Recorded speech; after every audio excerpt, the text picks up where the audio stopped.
years of excellence. Sun International Institute of Tourism and Management.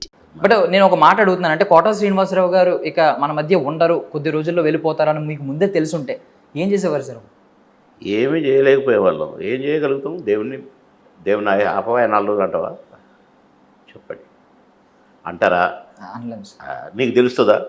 తెలియదు. 4 రోజుల్లో పోతాడు, ఇంకొక 3 గంటలు ఉంటాడు, ఇంకా 15 నిమిషాలు ఏముంది, తెలుస్తుందా మీకు? తెలియదు సార్. ఎవరికి తెలియదు. దేవుడి లీల, పుట్టించడం ఆయనే, తీసుకుపోవడం ఆయనే. ఆయన స్విచ్ ఆఫ్ అంటే అంతే.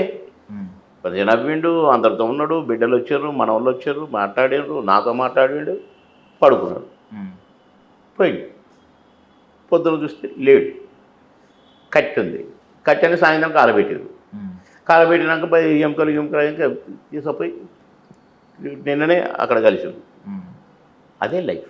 కడక జరగక ముందు తెలిసింటే ఎవరికి తెలుస్తుంది? అంటే కొంచెం అనారోగ్య పాలయ్యారు, అనారోగ్యంతో ఉన్నాడు, ఇలా తెలుస్తూ ఉంటుంది కదా. అనారోగ్యంతో ఉన్నాడు కరెక్ట్.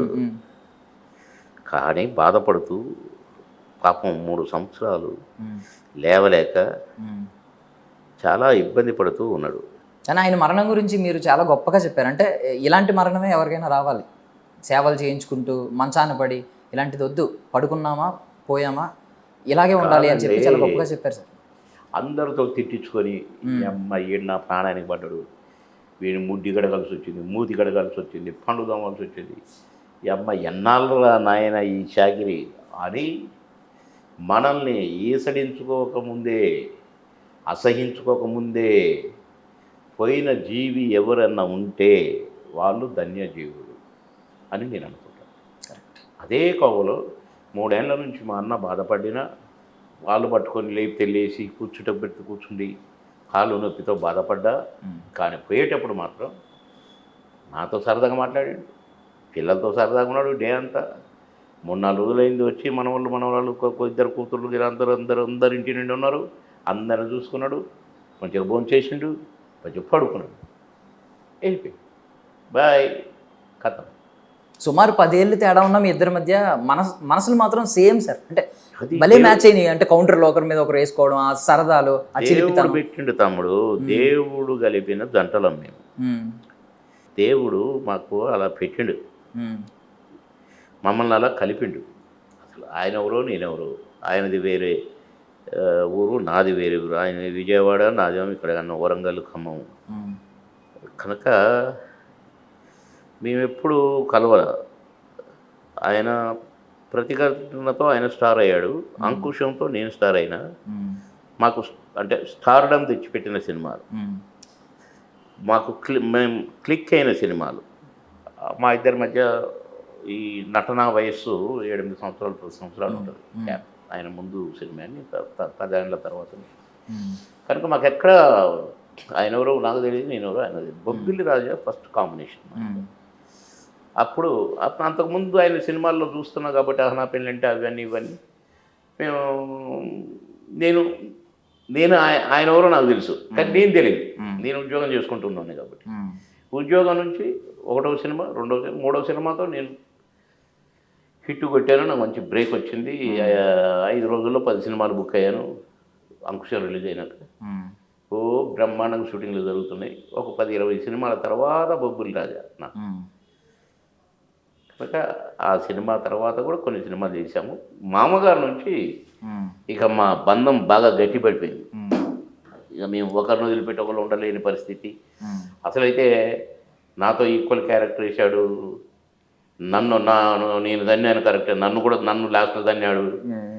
అట్లా కాదు, బాగా చేసామంటే బాగా చేసాం, నువ్వు బాగా చేసావంటే నువ్వు బాగా చేసావు అనుకున్నాం. కాకపోతే అప్పటి సినిమాల్లో ఏంటంటే ఆయన ముందు ఒక 5 సార్లు 6 సార్లు తన్నినా లాస్ట్ తన్ను ఈజ్ ఈక్వల్ టు 6 తన్నుడు. అంటే మీరు రివెంజ్ తీసుకునే సీన్ ఉంటుంది సరదాగా. చాలా దానికోసం ఆడియన్స్ కూడా ఎగరగా వెయిట్ చేసేవారు. అప్పుడు దాకా ఆయన దంతు ఉన్నప్పుడు ఒక సైడ్ ఉంటారు కదా, మీరు ఎప్పుడు దంతారని వెయిట్ చేసి లాస్ట్లో తన్ని. దీని మీద ఏమన్నా సరదా సంభాషణలు జరిగేవి సార్ సెట్స్లో మీరు మాట్లాడుకునేటప్పుడు? అబ్బే అదేం లేదు, లాస్ట్ నేను తంత నా టైం వస్తుంది అని చెప్పి సరదాగా అనడం అట్లా కాదు. కానీ ఎప్పుడన్నా కాలు తగిలినా లేకుంటే ఏదన్నా తగిలినా కూడా నెక్స్ట్ నేనున్న జాగ్రత్త అనేవాడిని.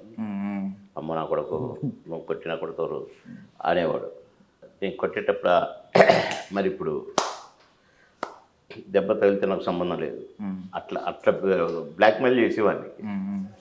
అట్లా మేము సరదాగానే ఉన్నాం తప్ప ఎంతమంది మాకు గుళ్ళాలు పెట్టినా, ఎంతమంది విడిపోవాలని చూసినా మేము విడిపోలేదు. చాలామంది మా జంట విడదీయాలని చూశారు, ఎవడి వల్ల కాలేదు. ఇప్పుడు RRR సినిమా వస్తే ఇప్పుడు అందరూ గొప్పగా చెప్పుకున్నారు సార్. యాక్చువల్లీ ఒక ద్వయం గురించి, ఒక డ్యూయో గురించి, మీ గురించి అప్పట్లో మీరిద్దరూ సినిమాలో ఉన్నారంటే డిస్ట్రిబ్యూటర్లు కూడా ఎగబడి కొనేవారు అని చెప్పి మేము వినేవాళ్ళం. సార్ ఏ సినిమాకి మీరు అది అంటే బలంగా వినిపించిన వార్త ఉంటుంది కదా సార్, అంటే మీరే వింటారు డిస్ట్రిబ్యూటర్లు ఎగబడడం, మీరు యాక్ట్ చేస్తున్నారు కలిసి, అంటే ఏ సినిమాకి ఎక్కువ సార్? ప్రతి సినిమా, ప్రతి మామగారి కా నుంచి ఉన్నారా అమ్మ ఏ ఫోటో ఉంది, ఉన్నాడు అంతే. అంతేగాని ఇది ఎక్కువ అది తక్కువ, దానికి కొన్నారు దీనికి అని లేదు, ఇది వద్దన్నారు, ఇవి లేవు మాకు. మామగారి నుంచి హిట్ పేరు హిట్ జంట అంతే. ఈ డైలాగ్ బాగుంది, ఈ డైలాగ్ బాగలేదు, ఇళ్ళ బాగా చేసారు, ఇళ్ళ బాగా చేయలేదు, అవి లేవు మాకు. ఎర్ర భలే చేశారు అంతే. అట్లే పట్టకపోయినాం. అంటే నిజంగా సొంత స్నేహితులు, ఐ మీన్ ప్రాణ స్నేహితులు, సొంత అన్నదమ్ములు ఉంటే ఒకరిని చూసి ఒకరు మోటివేట్ అవుతూ ఉంటారు. మీరు సినిమాల్లో తర్వాత వచ్చి ఉండొచ్చు, రాజకీయాల్లో మీరు పై చేయి ఉన్నప్పుడు ఆయన మిమ్మల్ని చూసి మోటివేట్ అవ్వడం, ఒకరినొకరు సరదాగా. మోటివేట్ కాదండి, పొడి చేయాలనుకున్నాడు, చేశాడు. అంటే మీరే ఇన్స్పిరేషన్ అంట కదా అది, దానికి కూడా అంటే మీరు ఉన్నారు, మీరు గన్మెన్లు వస్తున్నారు, మీరు పోటీ చేస్తారు అనుకున్నాడు, అయిండు. కానీ సాధక బాధకాలు తెలుసుకున్నాడు మనిషి. కానీ నేను దాని కథ ఏంటో తెలుసుకోవాలనుకున్నా, ఉన్నా, అంతే తేడా. సో ఇప్పుడు చాలామంది కోట శ్రీనివాసరావు గారి నటన గురించి పెద్ద పెద్ద ఉద్దండులు అది ఒక్కొక్క మాటలు చెప్తూ ఉంటారు. అంటే ఆయన పాత్రని, ఐ మీన్ ఆయన వెకేట్ చేసిన ఆ పాత్రని ఎవరు ఫుల్ఫిల్ చేయలేరు అని చెప్పి, మీరేం చెప్తారు నటన పరంగా? 100% కరెక్ట్ అది చెప్పేది. ఏ క్యారెక్టర్ అయినా, ఎలాంటి క్యారెక్టర్ అయినా, ఎంతటి క్యారెక్టర్ అయినా అందులో దూరి ఈవెన్ ఆలితో సరదాగాలో కూడా ఒక మాట చెప్పారు ఆయన, అంటే ఈ తన్నుల గురించి అయితే పెద్ద అనుకుంటాం కానీ నేను తన్నకు ముందే జస్ట్ ఇలా టచ్ అవగానే మొత్తం రియాక్షన్ మనోడే ఇచ్చేవాడు, దానివల్ల నేను ఇంత సక్సెస్ అయ్యానని చెప్పి. దాని పేరు ఏంటి? నటన. మేము పర్ఫెక్ట్గా నటించాం కనుక, టైమింగ్లో నటించాం కనుక, ఏ డైలాగ్ చెప్పినా సూటబుల్గా ఆహా అంటే చెప్పాం కనుక హిట్ అయినాయి మా క్యారెక్టర్. అందుకనే అదొకటి ఉండి మేము ఒకటి చెప్పి, అసలు నా ఎక్స్ప్రెషన్ ఒకటి ఉండి డైలాగ్ ఒకటి చెప్తే మేము హిట్ పేరు ఎందుకు అవుతాం కాంగ్లా.